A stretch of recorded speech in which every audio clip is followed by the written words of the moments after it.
नमस्कार दोस्तों, आज के इस वीडियो में हम लोग पढ़ने वाले हैं किरचॉफ का नियम। किरचॉफ का नियम पढ़ने वाले हैं। किरचॉफ एक वैज्ञानिक का नाम है जो कि जर्मनी वैज्ञानिक थे। 1845 में इन्होंने दो नियम दिया जो कि बहुत ज्यादा इंपॉर्टेंट है इलेक्ट्रिकल वालों के लिए।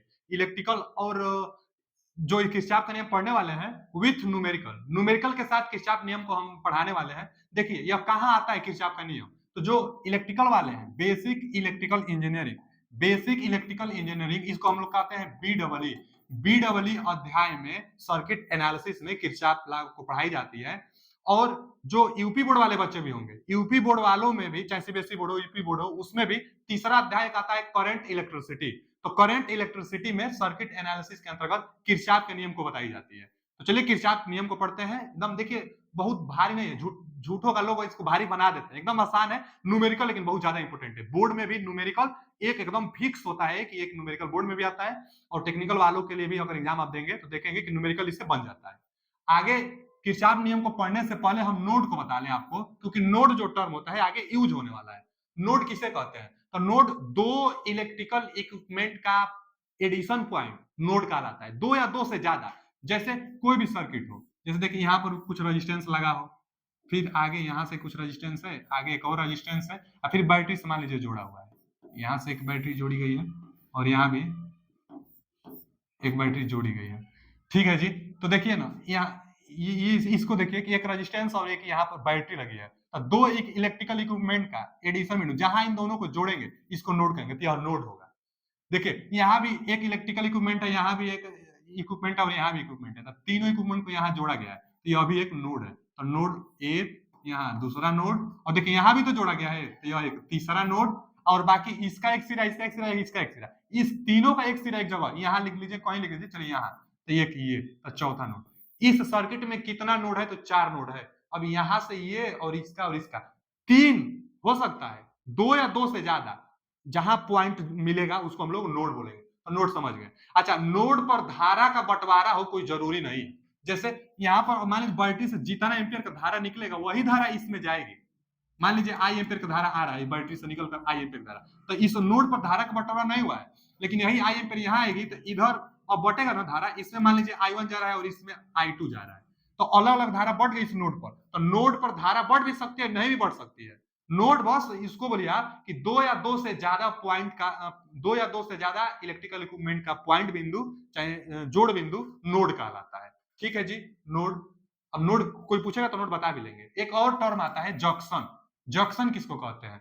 तो जंक्शन, अब इसमें 3 या 3 से ज्यादा पॉइंट, जैसे देखिए यहाँ नोड है लेकिन जंक्शन नहीं है, यहाँ जंक्शन बनेगा क्योंकि 3 पॉइंट है, एक यहाँ इलेक्ट्रिकल इक्विपमेंट, एक यहाँ और एक यहाँ, 3 है ना, इसको जंक्शन बोलेंगे। और यहाँ यह तो नोड है, यह जंक्शन हो नहीं सकता क्योंकि 2 ही इलेक्ट्रिकल इक्विपमेंट है। यहाँ पर देखिए ये वाला एक बैटरी वाला, एक इस रजिस्टर वाला और एक ये बैटरी वाला, ये तीनों एक जगह जुड़े हुए हैं, तो तीन मिल गए ना, तो अभी एक जंक्शन है। तो इस सर्किट में 2 जंक्शन है, एक यहाँ पर और एक यहाँ पर। एक बात और जान लीजिए, जंक्शन पर धारा का बंटवारा एकदम निश्चित होता है। मतलब जंक्शन को कहेंगे 3 या 3 से ज्यादा। जब 2 ही पॉइंट रहेगा तो धारा तो बटेगा नहीं, यहाँ पर धारा नहीं बढ़ रहा है। लेकिन जंक्शन में 3 या 3 से ज्यादा पॉइंट होता है तो यहाँ पर धारा बढ़ती है। तो जंक्शन पर धारा बढ़ सकती है।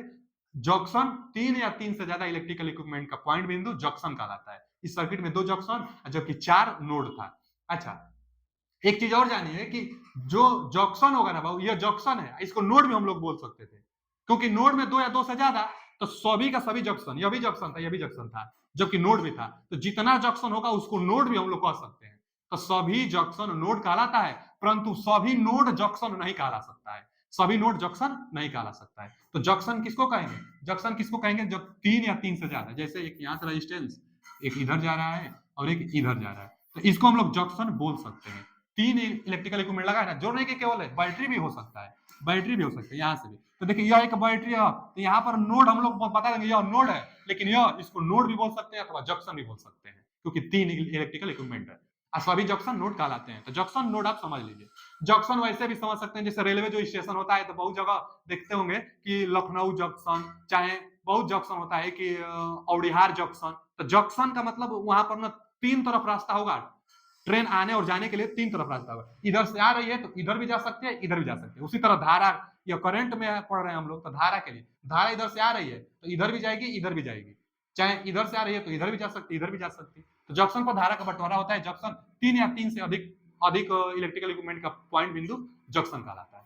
आगे अब किरचॉफ लॉ, जो मेन हम लोग का उद्देश्य है किरचॉफ का नियम को पढ़ना। ठीक है, किरचॉफ नियम क्या होता है? किरचॉफ नियम तो पहले दो है। कौन कौन है किरचॉफ का नियम? दो। तो एक है किरचॉफ करंट लॉ और दूसरा है किरचॉफ वोल्टेज लॉ। बहुत लोग किरचॉफ का जो दो नियम है तो इसको किरचॉफ का प्रथम नियम मानते हैं और इसको किरचॉफ का द्वितीय नियम बोलते हैं। तो किरचॉफ वोल्टेज लॉ को शार्ट में एक और नाम से जाना जाता है, केवीएल।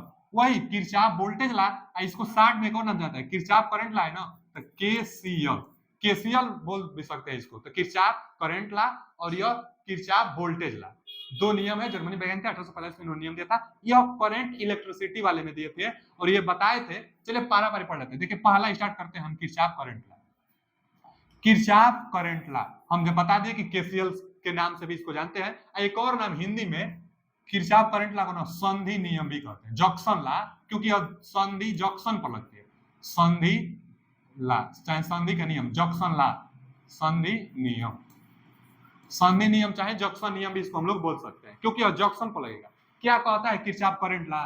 तो किसी भी जंक्शन पर, जंक्शन तो हम अभी बताए ना जंक्शन क्या होता है, जहां तीन या तीन से ज्यादा इलेक्ट्रिकल इक्विपमेंट हो। जैसे यहां देख लीजिए, यहां से एक इधर भी रेजिस्टेंस, यहां से इधर भी रेजिस्टेंस, तीन हो गया। और भी बना सकते हैं हम, एक यहां भी बना लीजिए, इधर भी बना लीजिए, कहीं भी बना लीजिए। जहां जहां जंक्शन है वहां वहां किरचॉफ करंट लॉ लागू होगा। यह क्या बोलता है? यह पहले से आप जानते भी होंगे कि बोलता है यह नियम कि किसी भी जंक्शन पर आने वाली करंट का मान, मान लीजिए आइए करंट आ रहा है, किसी भी जंक्शन पर आने वाली करंट का मान जाने वाली करंट के योग के बराबर होगा।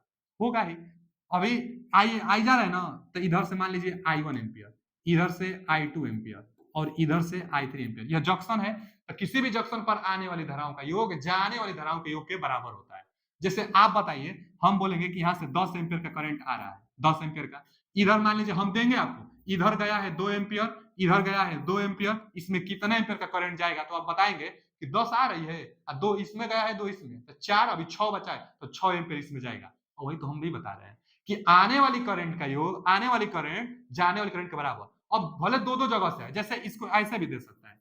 यहाँ पर जंक्शन है मान लीजिए, और यहाँ पर एक सर्किट है, एक बैटरी है इधर, और एक यहाँ पर भी है और एक यहाँ पर भी है। ऐसे देकर सवाल पूछ लेता है और यहाँ से दे देगा ना आपको 2 एम्पियर, तीर देगा मतलब आ रही है। इधर इधर से भी मान लीजिए 1 एम्पियर आ रही है, यहाँ से भी मान लीजिए ना कि चलिए आने वाली ही दे दिया, यहाँ से 5 एम्पियर। तो इसमें पूछेगा, देखिए इसमें से आ रही है, इसमें से आ रही है, इसमें से आ रही है, तो जाहिर सी बात है कि इसमें से सब जा रही होगी। आप कोई भी डायरेक्शन ले सकते हैं, आप मान निकालेंगे तो उसके बाद निकल जाएगी। तो यहाँ इसको x मान लीजिए, आप लगा दीजिए, आने वाली जाने वाली के बराबर होती है। तो आने वाली करंट कितना है? 2 एम्पियर। आने वाली करंट कितना है? 1 एम्पियर। आने वाली करंट कितना है? 5 एम्पियर। बराबर, और बराबर जाने वाली, क्योंकि आने वाली करंट का मान जाने वाली के बराबर, ये सब का सब जंक्शन पर आने वाली करंट था, अब जाने वाली के बराबर यही ना है जाएगा, तो इसको x ले लीजिए। तो यहां से कर लेंगे हम लोग कितना, 5 2 7 1 8 एम्पियर धारा है, तो x का मान 8 एम्पियर। 8 एम्पियर का करंट इससे जाएगी, आने वाली जाने वाली के बराबर होगा। अच्छा, बहुत लोग मान लीजिए ना कि आप ऐसे माने हैं x आ गया, लेकिन कहेंगे डायरेक्शन यही क्यों माने, डायरेक्शन ये मान लीजिए, मतलब जाने वाली ही मान लीजिए। तो ठीक है, अभी भी वही रूल लगेगा, लगाइए। जंक्शन पर आने वाली जाने वाली के बराबर, तो कितना आने वाली करंट है? देखिए 2 एम्पियर आने वाली है, यहाँ से 1 एम्पियर आने वाली है, यहाँ से भी 5 एम्पियर आने वाली है, और यहाँ से भी अगर आप x माने हैं तो 1 एम्पियर करंट आने वाली है जंक्शन पर। जंक्शन पर आने वाली कितना है? x। अब बराबर अब क्या लिखे? तो 0 लिखे। ये भी नियम है कि किसी भी जंक्शन पर कुल धाराओं का योग सदैव शून्य होता है, यही लिखा गया है। इसको हम समेशन कहेंगे। NI 1 से लगाई n तक, चाहे जितना नंबर दिया हो, चाहे जितना ब्रांच दिया हो, किसी भी जंक्शन पर टोटल धाराओं का योग शून्य के बराबर होगा। मतलब आने वाली और जाने वाली का योग शून्य के बराबर। यहां भी जोड़ लीजिए, आने वाली 10 और जाने वाली भी 10 था, तो आने वाली जाने वाली टोटल अगर योग मिलाएंगे तो 10, क्योंकि चिन्ह अपोजिट लेंगे। अगर आने वाली का प्लस लिए हैं तो जाने वाली का माइनस लीजिए, और टोटल योग निकालेंगे तो 0 आ ही जाएगा। किसी भी जंक्शन पर टोटल धाराओं का योग शून्य होता है। यहां से भी आप निकालेंगे तो 5 2 7 1 8 प्लस x बराबर 0, तो x का मान कितना? -8 एम्पियर। माइनस x का मान -8 एम्पियर क्यों आया? -8, क्योंकि आप डायरेक्शन गलत माने थे। माइनस बता रहा है कि डायरेक्शन उस दिशा में नहीं, डायरेक्शन इस दिशा में लीजिए, अपोजिट डायरेक्शन में ले लीजिए। क्या बता रहा है बाबू? बता रहा है ये कि एक्स आप और गलत दिशा में मान लिए थे, माइनस का मतलब बस डायरेक्शन विपरीत, करंट में माइनस का मतलब डायरेक्शन आप विपरीत मान लिए, -8 एम्पियर का मतलब इधर ना जाके 8 एम्पियर बाहर जा रही होगी, जा भी रही होगी, हम लोग देख भी सकते हैं। तो किरचॉफ करंट लॉ बहुत ज्यादा मतलब इंपोर्टेंट तो नहीं है, एकदम आसान है, बहुत एकदम आसान है कि किरचॉफ करंट लॉ किसी भी जंक्शन पर आने वाली धाराओं का योग जाने वाली धाराओं के योग के बराबर होता है, अथवा किसी भी जंक्शन पर कुल धाराओं का योग शून्य होता है। यहाँ पर आप मेजर करेंगे ना तो यहाँ पर करंट नहीं लगेगा, झटका नहीं लगेगा, क्योंकि यहाँ पर करंट का मान जीरो है ना, तो जीरो होने पर करंट नहीं लगता है। एक चीज और यह पूछता है कि किरचॉफ जो करंट लॉ होता है किस नियम पर आधारित होता है, तो किरचॉफ करंट लॉ चाहे केसीएल चाहे किरचॉफ का प्रथम नियम चाहे संधि नियम आवेश संरक्षण पर आधारित होता है, आवेश संरक्षण, चार्ज कंजर्वेशन पर, चार्ज कंजर्वेशन, चार्ज कंजर्वेशन आवेश संरक्षण पर आधारित होता है। अब क्यों आवेश संरक्षण पर आधारित है, क्वेश्चन पूछता है किरचॉफ करंट लॉ आवेश संरक्षण पर आधारित होता है, क्यों? क्योंकि आप खुद सोचिए करंट क्या होता है, आवेश प्रवाह की दर विद्युत धारा कहलाता है, तो आवेश प्रवाह मतलब आवेश की प्रवाह हो रही है, तो जितना आवेश आएगा उतना ही ना टोटल जाएगा, तो आवेश तो कांस्टेंट हुआ, आवेश जितना आ रहा है उतना ही बाहर जाएगा, जितना धारा आ रहा है उतना धारा बाहर जा रहा है, मतलब जितना आवेश आ रहा है उतना आवेश बाहर जा रहा है, तो आवेश संरक्षण पर आधारित होता है। तो किरचॉफ का प्रथम नियम चाहे किरचॉफ चाहे केसीएल लॉ आवेश संरक्षण पर आधारित होता है। यह केसीएल लॉ था, यही था, ये इसी तरह क्वेश्चन बनाएगा, आप निकाल लीजिएगा, अगर माइनस में आ गया तो आप डायरेक्शन गलत माने थे, सवाल लगाते टाइम कोई भी डायरेक्शन आप ले लीजिए गलत नहीं होगा, बस आने वाली धाराओं का योग जाने वाली धाराओं के योग के बराबर कर दीजिएगा। चलिए दूसरा नियम पर चलते हैं, किरचॉफ वोल्टेज लॉ। अच्छा देखिए यहाँ पर भी एक किरचॉफ केसीएल लॉ भी पढ़ा है ना हम, केसीएल केसीएल लॉ, एक केसीएल इक्वेशन भी बनता है, उसको कहते हैं n-1, जहां जहां जो n है, n को हम लोग जंक्शन बोलेंगे, जंक्शन n क्या है, यहाँ पर जंक्शन है। जैसे यह एक सर्किट दिया गया है, इस सर्किट को हल करने के लिए क्या होगा ना, आगे सवाल भी लिए हैं हम बताएंगे आपको, इस सर्किट में धारा का मान पूछ सकता है, इसमें धारा का मान, यहाँ धारा, कोई भी धारा का मान आपसे पूछ सकता है, धारा का मान कहीं भी पूछेगा तो इस धारा को निकालने के लिए, इस सर्किट को हल करने के लिए हमको कितना इक्वेशन बनाना पड़ेगा, अगर केसीएल से प्रयोग करते हैं तब तो वही लिखा गया है कि नंबर ऑफ केसीएल इक्वेशन, इस सर्किट को हल करने के लिए कितना केसीएल इक्वेशन चाहिए, किरचॉफ करंट लॉ का इक्वेशन कितना बनेगा हल करने के लिए, हर ब्रांच में धारा पाने के लिए, तो जंक्शन आप पाइए उसके बाद बता देंगे। एन क्या है, जंक्शन है ना, तो जंक्शन पाइए, देखिए यह तो नोड है, यह जंक्शन है नहीं, यहाँ पर जंक्शन है क्योंकि 3 पॉइंट मिला हुआ है, एक जंक्शन, यह भी जंक्शन है, दो जंक्शन, यह जंक्शन है, यह तो नोड है, और इसका एक सिरा, इसका और इसका सभी 3 या 3 से ज्यादा होगा तो जंक्शन, तो एक ये जंक्शन, 3 जंक्शन। अब यहाँ भी तो यहाँ नोड बनेगा क्योंकि दो इक्विपमेंट का योग नोड बनता है, यह नोड है, यह भी नोड है, और यहाँ से तो ये वाला पूरा जंक्शन है, ये और ये तो जंक्शन था, 3 जंक्शन है ना, तो कितना केवीएल इक्वेशन बनेगा, 3 - 1 = 2, सिर्फ 2 इक्वेशन बनाकर इसमें एक एक ब्रांच में, इसको ब्रांच कहेंगे, एक एक ब्रांच में हम धारा का मान प्राप्त कर सकते हैं। तो केसीएल इक्वेशन निकालने के लिए n-1 आप जंक्शन पाइए, जंक्शन में से एक कम कर दीजिए, उतना इक्वेशन बनेगा इसको हल करने के लिए, तो नोडों की संख्या, जंक्शन और केसीएल इक्वेशन यहां से पूछ सकता था, तो आप बता देंगे। फिर आगे आइए, दूसरा नियम जो है किरचॉफ का दूसरा नियम, किरचॉफ का दूसरा नियम क्या है बाबू, किरचॉफ वोल्टेज लॉ, जिसको केवीएल भी हम लोग कह सकते हैं, इसको लूप लॉ भी कह सकते हैं। लूप लॉ का मतलब ना, जैसे देखिए यहाँ पर एक लूप बनाई गई है, इस लूप के तहत लगता है, लूप और मेश में अंतर क्या होता है इसको भी देख लीजिए। देखिए एक लूप होता है तो इसको ना पूरा बड़का जो सर्किट है इसको लूप बोल सकते हैं, छोटा वाला को भी लूप बोल सकते हैं, लेकिन जो मेश होगा, मेश इसको बोलेंगे, एक मेश है और इस वाले छोटे से भाग को यह 2 मेश है और ये इसको 3 मेश है, जबकि लूप यहाँ पर ना बहुत सारा बन जाएगा। लूप वह होगा जिसके अंतर्गत कोई न कोई मेश आ भी सकता है, नहीं भी आ सकता है, जबकि मेश उसके अंतर्गत कोई दूसरा लूप न बने, कोई दूसरा आयत न बने, दूसरा ब्रांच न बने। जैसे यहाँ पर देखिए इसको क्या कहेंगे, इसको मेश कहेंगे, इसको मेश कहेंगे क्योंकि इसके अंदर अब कोई लूप नहीं बनेगा, इसको मेश कहेंगे, तीन मेश है। लूप किसको कहेंगे, तो मेश तो लूप होता ही है, प्लस में एक यहां से ले लीजिए, यह भी एक लूप कहेगा, एक यहां से ले लीजिए, यह भी लूप, एक बड़ा सा ले लीजिए, वो भी लूप, तो लूप के अंतर्गत मेश आ सकते हैं, जबकि मेश के अंतर्गत और कुछ नहीं आ सकता है, तो मेश लूप का यह बात रही।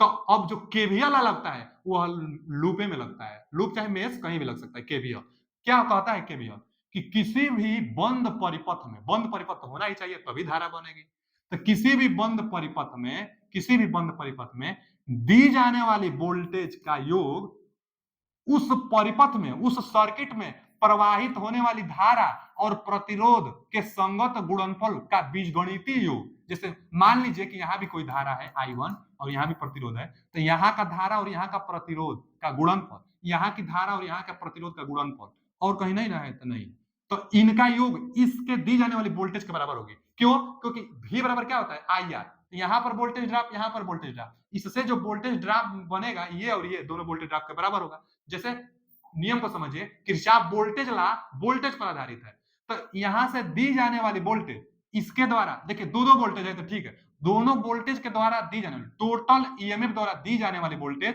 उस बंद लूप में ली जाने वाली रेजिस्टेंस के वोल्टेज ड्रॉप के बराबर होती है। आप समझ भी सकते होंगे कि जितना यह मिलकर वोल्टेज देगा यह दोनों उतना लेंगे, तो वही तो बोलता है किरचॉफ वोल्टेज लॉ कि दी जाने वाली वोल्टेज रजिस्टर द्वारा ड्रॉप की जाने वाली वोल्टेज के बराबर होता है। अब इसको समझाने के लिए भी कैसे निकलेगा IR, तो इसमें से मान लीजिए धारा अगर I एम्पीयर का फ्लो हो रहा है तो भी निकालने के लिए क्या करेंगे IR, तो कथन क्या बोलता है कि किसी भी बंद लूप में, किसी बंद परिपथ में बैटरी द्वारा कुल दी जाने वाली विद्युत वाहक बल का बीजगणितीय योग उस परिपथ में प्रवाहित होने वाली धारा और संगत प्रतिरोध के गुणनफल के बीजगणितीय योग के बराबर होता है। मतलब इसका और इसका जितना भी रहेगा बीजगणितीय योग के बराबर होगा, और नहीं तो टोटल ईएमएफ जीरो होगा, यह भी बोल सकते हैं।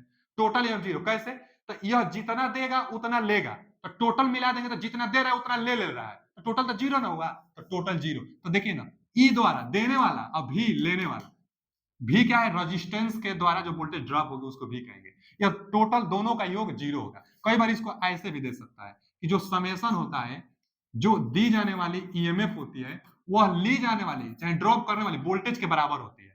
हाँ भैया, वोल्टेज के बराबर जितना देंगे उतना वोल्टेज ड्रॉप कराएगा, तो टोटल दी जाने वाली विद्युत वाहक बल का बीजगणितीय योग ली जाने वाली वोल्टेज ड्रॉप के योग के बराबर होता है। इसका जितना भी रहेगा सबका योग दी जाने वाली योग के बराबर होगा।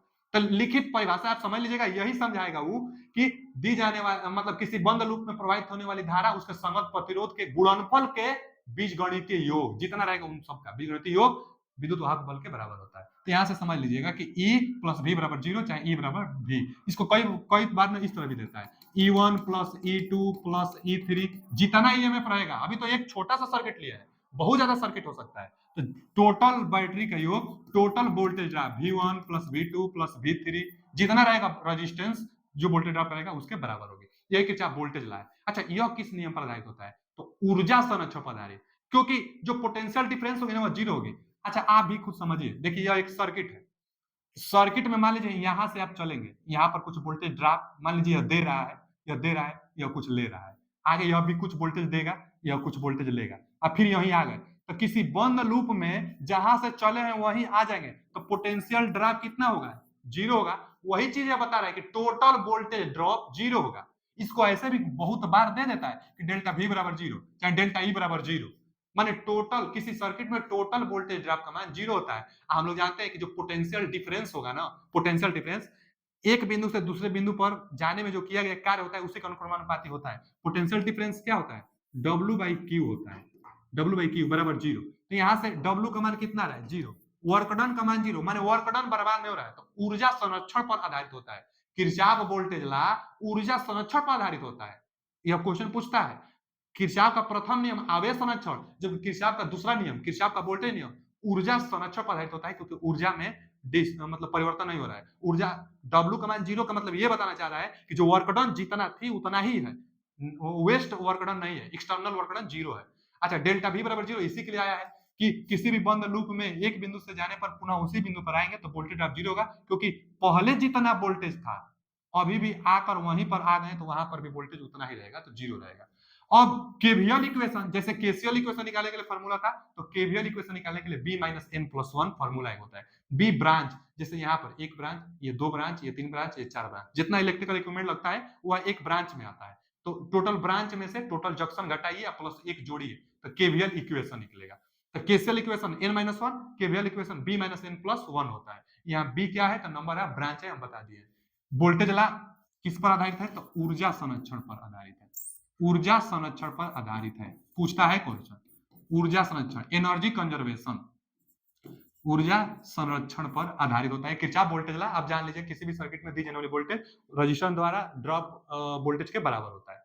आगे न्यूमेरिकल लगाएंगे, परंतु यहाँ पर बता दीजिए नोड की संख्या कितना है। टोटल नोड आप बताइए, कमेंट करके बताइएगा टोटल नोड कितना है, टोटल जंक्शन कितना है, और टोटल ब्रांच कितना है, केसीएल इक्वेशन, केवीएल इक्वेशन, 4 हम क्वेश्चन पूछे हैं। आप बताइए केसीएल इक्वेशन कितना होगा, केवीएल इक्वेशन कितना आएगा, आप जंक्शन बता दीजिए कितना होगा, और उसके बाद नोड बता दीजिए कि नोड की संख्या कितना होगी। 4 कमेंट में बताइए, या सर्किट लिए आप ही के लिए। आगे चलिए न्यूमेरिकल कैसे लगेगा। जो 60 बनेगा वही कि भैया पहला नियम दूसरा नियम किस पर आधारित है, बाकी न्यूमेरिकल इससे ज्यादा इंपॉर्टेंट है। न्यूमेरिकल लगाने से पहले देखिए 4 क्वेश्चन एकदम छोटा छोटा, इसको आप जानेंगे तो न्यूमेरिकल आसानी से बनाएंगे। क्या है, यहां पर अगर आपको धारा का मान बताना है, कहीं भी किसी भी ब्रांच में, या एक ब्रांच है, किसी भी ब्रांच में अगर धारा का मान आपको बतानी होगी तो देखिएगा जहां से धारा स्टार्ट, धारा का डायरेक्शन दिया रहेगा, नहीं दिया रहेगा तो आप कुछ भी मान लीजिए। वैसे धारा हाई पोटेंशियल से लो पोटेंशियल को फ्लो होती है, आप तो जानते ही हैं। कभी भी विद्युत धारा का मान हाई पोटेंशियल से लो पोटेंशियल की तरफ प्रवाहित होती है। तो यहाँ पर हाई पोटेंशियल क्या है 100 वोल्ट, लो पोटेंशियल 50 वोल्ट, तो धारा इधर से इधर जाएगी, दिया भी है। ठीक है, अच्छा कोई कह देगा कि धारा इधर से इधर हम ले लेंगे तब, तो ले लीजिए, माइनस में जवाब आएगा। माइनस में जवाब आएगा तो आप जान जाइएगा कि धारा इधर जा रही है। अगर आप इधर से इधर ले लेंगे डायरेक्शन तो माइनस में आएगी, तो आप समझ जाएगा कि गलत डायरेक्शन लिए थे, डायरेक्शन ये होगा। जवाब सही आएगा, बस माइनस प्लस से डायरेक्शन चेंज हो जाएगा।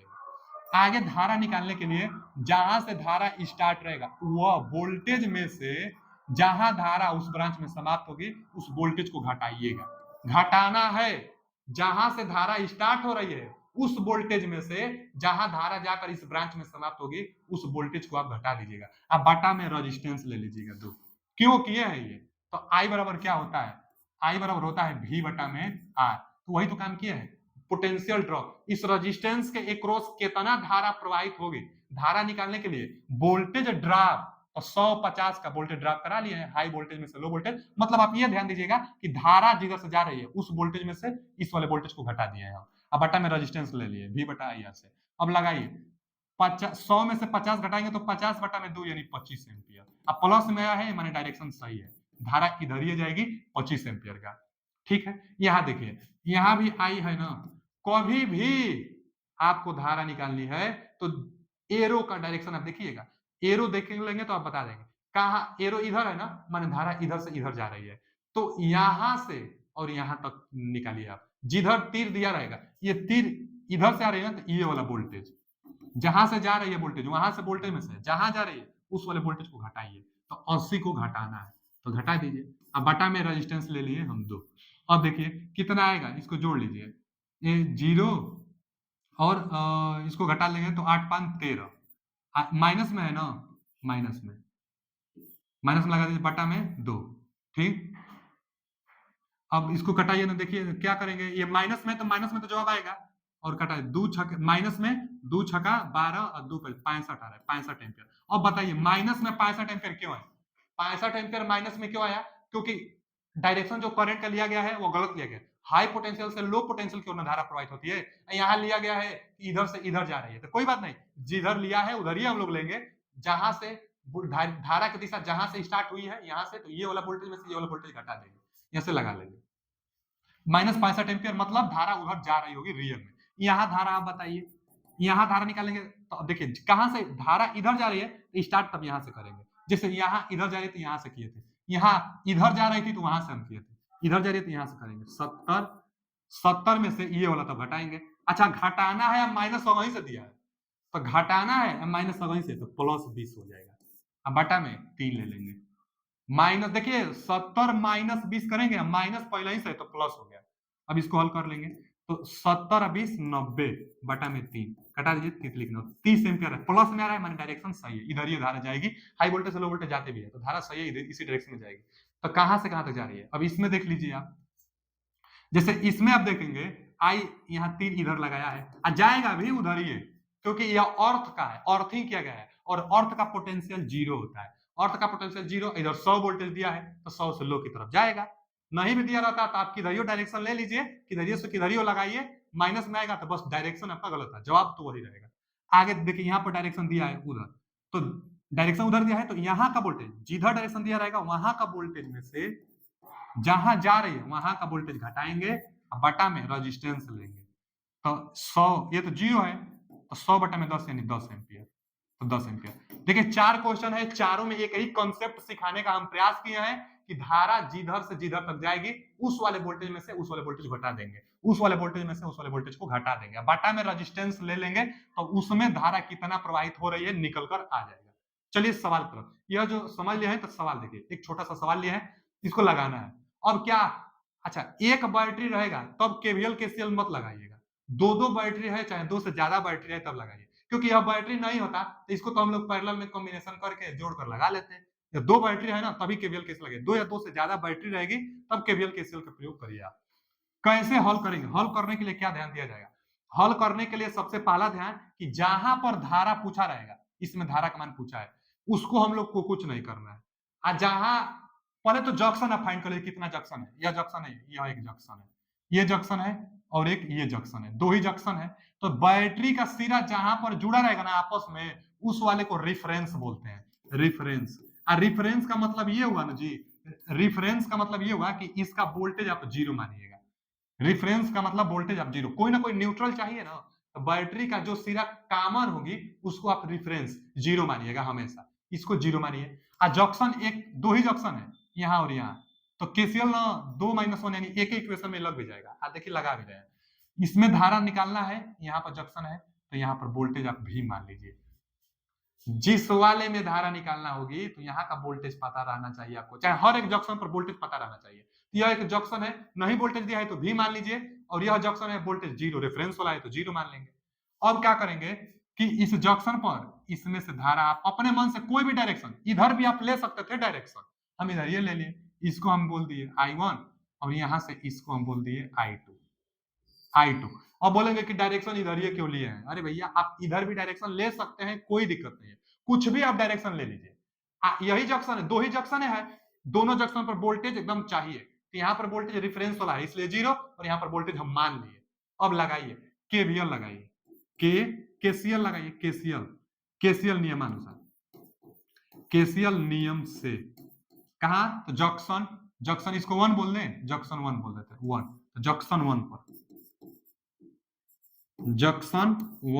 पर केसीएल नियम से, जंक्शन 1 पर केसीएल नियम से, केसीएल नियम लगाइए तो बाबू केसीएल क्या होगा, अभी हम बताए थे किसी भी जंक्शन पर आने वाली करंट का योग जाने वाली करंट के बराबर होनी चाहिए। तो आने वाली जंक्शन पर कौन सा आ रहा है, ये I1 आ रहा है, तो I1 आ रहा है प्लस इस जंक्शन पर और कौन आ रहा है, ये I2 आ रहा है, तो I2 बराबर जाने वाली, ये जो निकालना है ना I, ये I जा रही है, यही करेंगे ना, यही ना जंक्शन पर देखिए ना, आने वाली जाने वाली के बराबर, ये कर लिया हम, आने वाली जाने वाली के बराबर। देखिए इसको अब आगे हल कर लेते हैं, आगे हल करते हैं, आगे हल करेंगे ना तो मान भरिए। अब जब केसीएल लगा दिए ना तो I1 कैसे निकलेगा, हम बताए थे ना, I1 मान निकालना है तो क्या करेंगे, जहां से जा रही है इस वाले वोल्टेज 100 माइनस यहाँ का वोल्टेज, करंट जहां से जा रही है ये वाला वोल्टेज माइनस ये भी वोल्टेज है तो भी, अब बटा में क्या कर लेंगे रेजिस्टेंस 5, ये बीच में प्लस है तो प्लस, फिर I2 को देखिए I2, अब इसका वोल्टेज यहां से चिन्ह सहित वोल्टेज रखना भी है, I2 इधर डायरेक्शन हम लिए हैं तो यहां से वोल्टेज 50 और यहाँ का भी, तो अब माइनस वाला है ना टर्मिनल, छोटा टर्मिनल माइनस को बताता है, ये माइनस में -50 माइनस भी -50, I2 का मान हम भर रहे हैं, I2 का मान -50 माइनस भी बटा में इसका रेजिस्टेंस 5 बराबर, अब I का मान इस वाले I को, तो ये करंट कहां से जा रही है, यहां से जा रही है ना, तो यहाँ का वोल्टेज भी माइनस जहां जा रही है यहाँ रेफरेंस का वोल्टेज जीरो है, भी -0, अब बटा में इसका रेजिस्टेंस 10। अब न्यूमेरिकल हो गया ना, मतलब ये इक्वेशन बना लेना तो लगा लेंगे। केसीएल पहले लगाइए, पहले तो डायरेक्शन लीजिए धारा का, कुछ भी डायरेक्शन किधर ही डायरेक्शन लीजिए, केसीएल लगाइए, उसके बाद धारा का मान पुट करिए जो अभी सिखाए थे कि जहां से धारा जा रही है वहां का वोल्टेज माइनस वहां का वोल्टेज। अब इसको हल करना है, देखिए इसके भी बटा में 5 है, इसके बटा में 5, इसके बटा में 10 है, तो 5 से ना गुणा कर दीजिए, यहाँ 5 से करेंगे तो ये कट जाएगा, यहाँ करेंगे तो ये कट जाएगा, इधर ही होगा 5 से तो ये 2 हो जाएगा। अब इसको लगाइए, यहाँ क्या बचा, यहाँ बचा 100 माइनस भी, अब प्लस है लेकिन ये माइनस में ना तो माइनस में लिख दिया जाए, तो यहाँ क्या बचेगा माइनस में 50 माइनस में भी, अब उधर क्या बचा बाबू, वो तो जीरो हटाइए, भी बटा में 2 बचा, भी बटा में 2 बचा है। अब आगे देखिए यहाँ से 100 और -50 तो यहाँ से 50 बचा, अभी -2 भी बचा, इधर ही भी बटा में 2 से गुणा कर दीजिए, यहाँ हम हल कर दे रहे हैं, 2 से गुणा करेंगे तो 50 दूना के 100, 50 दूना के 100 माइनस 2 से इसमें करेंगे तो 2 दूना के 4 भी, अब बराबर भी बचेगा। 2 से तो गुणा हो गया इधर, बराबर भी बचेगा। अब यहां से देखिए ये उधर जाएगा ना तो 5v, 5v बराबर 100, यानी क्या आ रहा है 5v बराबर 100 आ रहा है। आप देख लीजिए ना, ये उधर चला जाएगा तो 5v बराबर 100 बचेगा। यहां से v का मान निकल कर आ गया, v का मान 5 गुना 10 20 वोल्ट। अब बस जब v का मान निकल गया तो इसमें तो धारा बता ही सकते हैं, इसमें धारा कितना होगा बाबू, ये वाला धारा पूछा था, ये धारा कितना होगा जहां से जा रहा है वोल्टेज, यहां से इस भी वाले से, अब बटा में ये इसका वोल्टेज है, बटा में 10, तो भी का मान कितना है, भी का मान 20 वोल्टेज आया है, ये इसका मान 20 वोल्टेज है, तो 20 में से इस डिफरेंस वाले जीरो को घटा देंगे, अब बटा में रेजिस्टेंस 10, यानी 20, ये जीरो का महत्व तो नहीं है, 20 बटा में 2 यानी 2 एम्पियर इसका जवाब होगा। इस वाले में करंट का मान 2 एम्पियर आएगा। चाहे यहां से भी आप देख सकते हैं, यही ना आई का मान यही वाला था, 20 बटा में 10 यानी 2 एम्पियर रख देंगे तो आ जाएगा। वोल्टेज मेन था, वोल्टेज निकलेगा, यहाँ का वोल्टेज माइनस यहाँ का वोल्टेज बटा में 10 लग जाएगा। एक बार देखिए, पुनः नहीं समझ में आया तो एक और क्वेश्चन देखिए, एक और क्वेश्चन देखिए, अगला क्वेश्चन सेम एक और क्वेश्चन लिया है, सेम ऐसा क्वेश्चन लिया है, इसमें हम धारा का मान पूछे, बस अंतर यह है कि इसमें एक और बैटरी हम लगा लिए हैं, 3 बैटरी है, कोई बात नहीं, एकदम आसान है। देखिए क्या है प्रोसेस, अब थोड़ा जल्दी लगेगा, पहला क्वेश्चन था थोड़ा टाइम लगा, अब थोड़ा जल्दी लगेगा। क्या करेंगे हम लोग, जिसमें धारा पूछेगा उसको कुछ नहीं करना है, यहाँ जंक्शन था, इस जंक्शन पर भी वोल्टेज मानना है, यहाँ पर I1 मान लेंगे, यहाँ पर I2 मान लेंगे, डायरेक्शन हम इधर लिया है, आप उधर भी ले सकते हैं, कोई दिक्कत नहीं है। अब यहाँ पर केवीएल लगा, केसीएल लगाइए, केसीएल से केसीएल लगाइए जंक्शन 1 पर, जंक्शन 1 पर, यही ना जंक्शन 1 है, ये तो रिफरेंस है, बैटरी का कॉमन सिरा जहां जुड़ जाएगा उसको रिफरेंस यानी जीरो वोल्टेज मान लेते हैं।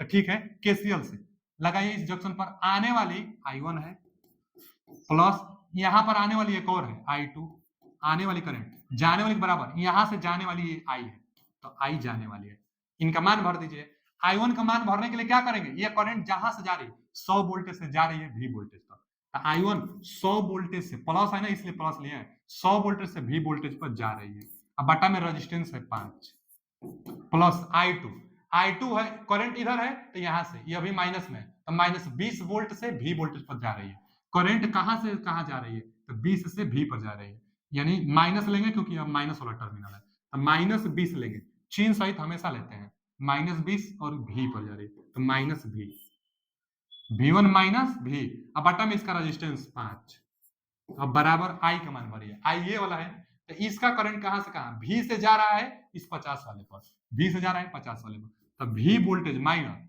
यहां से V से माइनस करेंगे, अब यहाँ तो प्लस में है तो कोई बात नहीं, माइनस 50, अब बटा में रेजिस्टेंस कितना है 10। अब क्या करेंगे ना, 5 से फिर कर दीजिए कैलकुलेशन करने के लिए, तो 5 से करेंगे तो ये कट जाएगा, ये कट जाएगा, 5 दूनी के 10 2, क्या बच रहा है उसको लिखिए, यहाँ बच रहा है 100 माइनस V, और यहाँ माइनस में है माइनस 20 माइनस V, अब बराबर क्या बच गया V माइनस 50, अब बटा में 2, बटा में तो 2 है ना, बटा में 2 है। आगे देखिए, इसको थोड़ा सा हल कर लेते हैं, हल करेंगे ना तो 100 में से 20 घटेगा तो 80, और यहां से V अभी माइनस 2V, अब बराबर क्या बचा बाबू V माइनस 50, अब बटा में 2, 2 से इधर गुणा कर देते हैं, जब 2 से इधर गुणा करेंगे तो क्या आएगा, यहाँ देखिए, जब 2 से इधर गुणा करेंगे तो 8 दूना 16, 160 माइनस 2 से यहाँ करेंगे तो माइनस 4V, माइनस 4V, अब बराबर क्या आ जाएगा बाबू, बराबर V माइनस 50, ठीक है ना, V माइनस 50 बचेगा।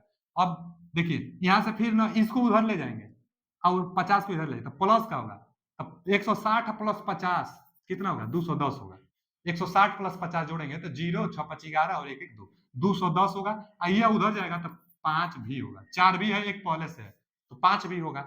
अब यहां से ना भी का मान निकालिए, तो 210 बटा में 5 कटा दीजिए, 5 चौ का 20, 5 चौ का 20, अब 5 दूना के 10, 5 चौ का 20 5 दूना के 10, 42 वोल्ट आ रहा है। अब यहाँ का जब वोल्टेज निकल गया तो इसमें धारा बता लेंगे कितना होगा, धारा आई का मान निकलना है ना, तो यहाँ का वोल्टेज माइनस यहाँ का voltage, 42 voltage minus 42 voltage minus ये वाला वोल्टेज 50, हाँ बटा में ये वाला रेजिस्टेंस 10, तो 42 और 10 कितना आ रहा है बाबू, 42 में से 10 घटाएंगे तो माने 50 है ना, 50 है 50, तो 42 में से 50 घटाएंगे तो 8, माइनस का 8 बटा में 10 माने माइनस का 10.8 एम्पियर। अच्छा, माइनस आने का मतलब कि यह धारा इधर ना जाके धारा ऊपर जा रही होगी, कितना तो 8 10.8 एम्पियर, 10.8 एम्पीयर की धारा जा रही होगी। यही आई का मान यहाँ से भी आप निकाल सकते हैं, यही ना आई है, यहाँ का वोल्टेज माइनस यहाँ का वोल्टेज बटा में रेजिस्टेंस कर दीजिए, निकल जाएगा। एक और सवाल देख लीजिए, जितना सवाल लगाएंगे उतना आप कॉन्फिडेंस बिल्डअप होगा और आप सवाल बनाने लगेंगे। देखिए ये वाला क्वेश्चन एकदम सेम है, बस डायरेक्शन चेंज किया हुआ है। यह यूपी बोर्ड 2011 में क्वेश्चन भी पूछ चुका है। तो क्या करेंगे इसको हम लोग कि पहले तो बैटरी का जो कॉमन पॉइंट होगा इसको जीरो वोल्टेज, रेफरेंस वोल्टेज, यही ना सिखाते आए हैं कि बैटरी का जो कॉमन वोल्टेज होगा जीरो वोल्टेज। यही एक जंक्शन है, एक जंक्शन ये है, तो यहाँ पर भी वोल्टेज मान लीजिए, हर जंक्शन पर हम भी वोल्टेज मान रहे थे, यह जंक्शन पर भी वोल्टेज पूछा क्या है, I1 I2 I3 तीनों ब्रांच में धारा का मान आपसे पूछा हुआ है, यहाँ पर भी वोल्टेज। अब यहाँ भी वोल्टेज, यह अगर I1 दिया है तो वही I1 रहेगा, I1 दिया है ना तो वही I1 है, यहाँ I2 है तो वही ब्रांच है, यहाँ से ये वाला I2 है, और ये I3 दिया है तो इधर जा रहा होगा I3। इस जंक्शन पर आप केसीएल लगाइए, तो जंक्शन पर केसीएल लगाइए तो क्या होगा बाबू कि I1 I2 प्लस I3 का मान जीरो। काहे कि किसी भी जंक्शन पर कुल धाराओं का योग जीरो होता है, वही जंक्शन है, यही तीनों धारा तीनों जा रही है तो सभी किसी भी जंक्शन पर सभी धाराओं का योग जीरो होगा।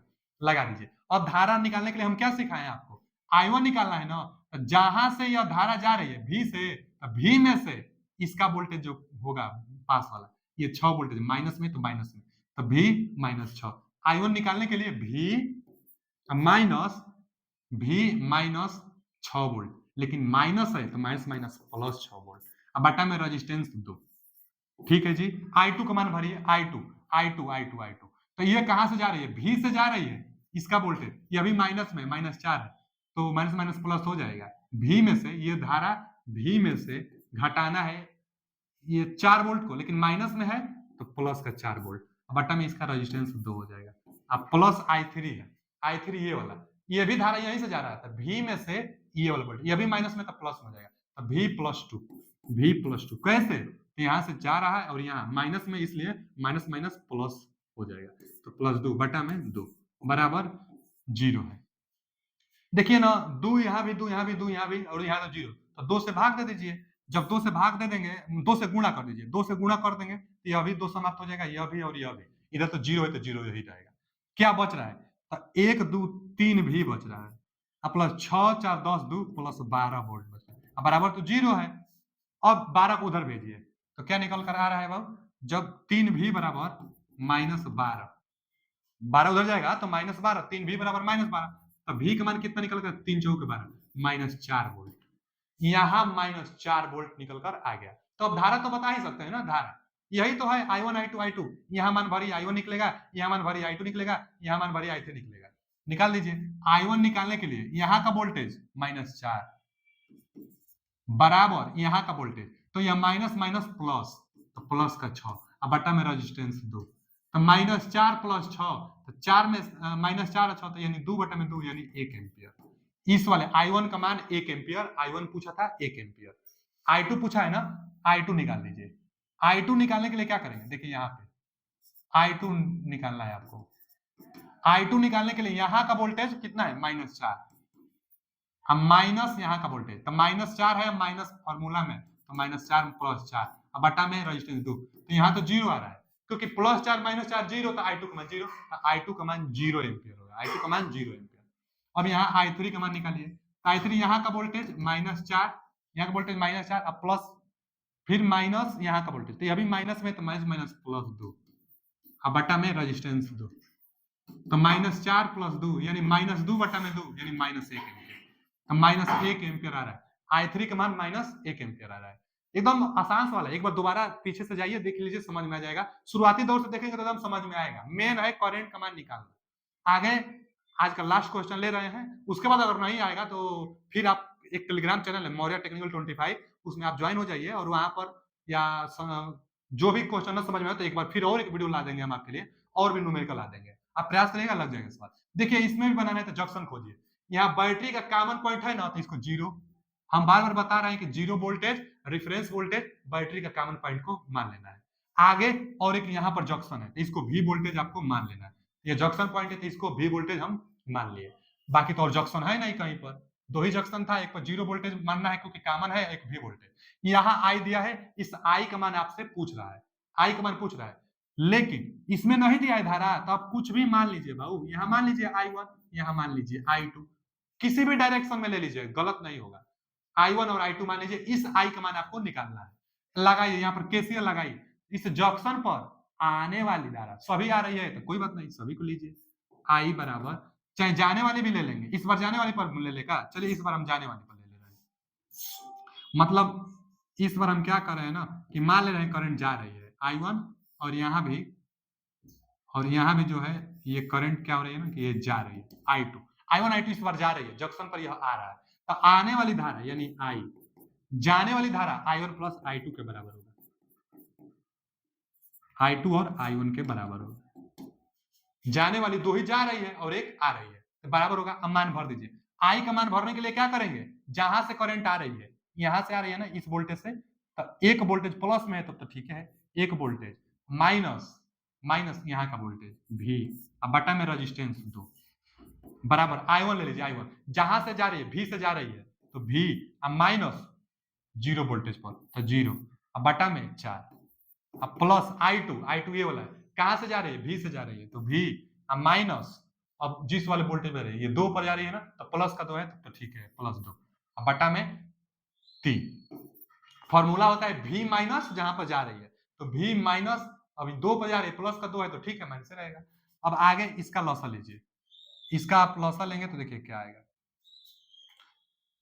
लॉसा लेंगे इधर तो लॉसा 1 माइनस V बटा में 2 रहने दीजिए, यहाँ लॉसा ले लीजिए 12, 4 3 12, 3 का इसमें गुणा करेंगे तो 3V, 0 से तो कोई मतलब नहीं, V 3 चौक का 12, 4 बार 4 से इसमें गुणा करिए तो 4, 3 चौक का 12, 4 बार 4 से करेंगे तो 4V, यहाँ माइनस 4 गुना के 8, ठीक है। अब यहाँ से देखिए ना, ये इसको कटा दीजिए, 2 छके 12, क्या आ रहा है यहाँ लिख दे रहे हैं, यहाँ बच गया है 1 माइनस V बराबर, यहाँ तो 1 कट है, 2 कट गया है, अब इधर 3V और 4V 7V, 3V और 4V 7V और माइनस 8, बटा में क्या है बाबू, बटा में 6 सीधा गुणा कर दीजिए, 6 माइनस 6V और बराबर 7V माइनस 8। अब देखिए ना, इसको उधर बुला लीजिए और इसको इधर, तो ये 6 है, 8 6 14, ये 6 है और 8 इधर आएगा तो 8 6 14, ये उधर जाएगा तो 7 6 13, 7 6 13, ये जाएगा तो उधर जुटेगा ना, तो V का मान कितना है, V का मान 14 बटा में 13, V निकालेंगे तो 14 बटा में 13, इतना V का मान निकल गया बाबू 14 बटा में 13 वोल्ट। अब आ गया, जब यहाँ वोल्टेज निकल गया ना तो ये करंट का मान आप बता देंगे। I देखिए यही वाला है I, यहाँ मान भर दीजिए, नहीं तो आप बताइए जो जानते हैं। I का मान निकालने के लिए कहां से आ रही है, एक वोल्टेज से, माइनस कहां जा रही है 14 बटा 13 पर, 14 बटा 13, अब बटा में रेजिस्टेंस 2। अब देखिए 14 बटा 13 है ना, तो क्या आएगा 13 माइनस 14 बटा में 13, अब इसके बटा में तो 2 है, ये आगे 13 में से 14 अगर घटा देंगे तो माइनस 1 आएगा, अब बटा में 13 दूना के 26, ये तो बटा में आ जाएगा ना, तो 13 दूना के 26, इतना ही एम्पियर आएगा I का मान। I का मान कितना रहा, माइनस 1 बटा 26, इसमें पूछा है तो माइनस 1 बटा में 26 एम्पियर। अब देखिए बाब, ये जो है ना माइनस 1 बटा में 26, माइनस का मतलब कि धारा इधर ना जाके इधर जा रही होगी, तो कई बार आंसर जब देता है तो यह लिखता है, ये नाम दे देगा, यहाँ दे देगा मान लीजिए A, यहाँ दे देगा, यहाँ A और यहाँ B दे देगा, तो कहेगा कि 1 बटा 26 एम्पियर A से B की तरफ, चाहे देगा कि 1 बटा 26 एम्पियर B से A की तरफ। तो आप देख लीजिएगा, तीर किधर लगाया है, तीर इधर लगाया है, आपका जवाब क्या है, तीर के अनुसार पॉजिटिव में आ रहा है तब तो सही जवाब आया है आपका, अगर तीर के अनुसार निगेटिव में आया है तो धारा इधर जा रही होगी, यानी B से A की तरफ जा रही होगी। तो 3-4 न्यूमेरिकल हम बताए हैं, या न्यूमेरिकल आप लगा लीजिएगा, इत्मीनान से समझिए, एक बार पुनः देखिए, उसके बाद अपने मन से एक बार लगाइए, समझ आएंगे। फिर भी कुछ डाउट हो तो कमेंट करिए, कमेंट बॉक्स में भी एक बार फिर से हम वीडियो इसका ला देंगे कुछ अलग क्वेश्चन के साथ। अभी के लिए थैंक यू, धन्यवाद। मौर्या टेक्निकल 25 टेलीग्राम ग्रुप में ज्वाइन हो सकते हैं, इस वीडियो के डिस्क्रिप्शन में दिया गया है लिंक। थैंक यू, धन्यवाद।